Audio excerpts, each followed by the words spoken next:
Washington থেকে গৃহহীনদের বিতাড়নে ট্রাম্পের সিদ্ধান্তের তীব্র প্রতিক্রিয়া জানিয়েছেন সেখানকার বাসিন্দারা। এই পদক্ষেপকে অযৌক্তিক ও বৈষম্যযুক্ত বলছেন গৃহহীনরা। তাদের ইঁদুরের কাছে ঠেলে দেয়া হচ্ছে বলেও অভিযোগ অনেকের। অন্যত্র না সরিয়ে বরং বাড়ি নির্মাণ করে দেওয়ার দাবি ঘরহারাদের। ওয়াশিংটন ডিসির 56 বছর বয়সী বাসিন্দা ফ্লেগেট রিপি মার্চে আগুন লেগে বাড়ি পুড়ে যাওয়ায় গৃহহীন হয়ে পড়েন তিনি।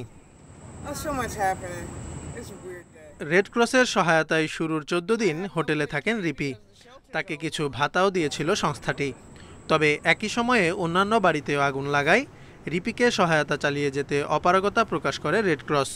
এবার গৃহহীনদের বিতাড়িত করতে ট্রাম্প প্রশাসনের নতুন সিদ্ধান্তে ক্ষুব্ধ রিপি।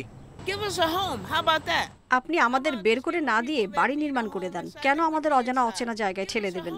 আপনি তো জানেন না আমরা কেন গৃহহীন হয়েছি। আমি গৃহহীন হয়েছি কারণ আগুন লেগে আমার বাড়ি পুড়ে গেছে। বর্তমানে ওয়াশিংটনের উড্রিজ লাইব্রেরির কাছে একটি বেঞ্চে থাকেন রিপি।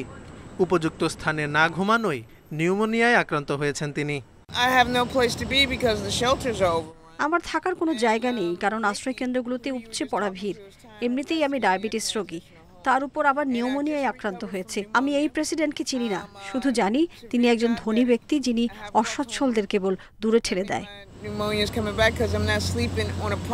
ওয়াশিংটন থেকে গৃহহীনদের বিতাড়িত করা এবং অপরাধ নিয়ন্ত্রণে সোমবার ন্যাশনাল গার্ডের 800 সদস্য মোতায়েনের ঘোষণা দেন মার্কিন president Donald Trump.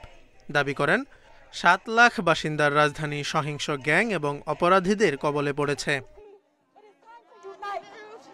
Zobayer Hossain, independent news.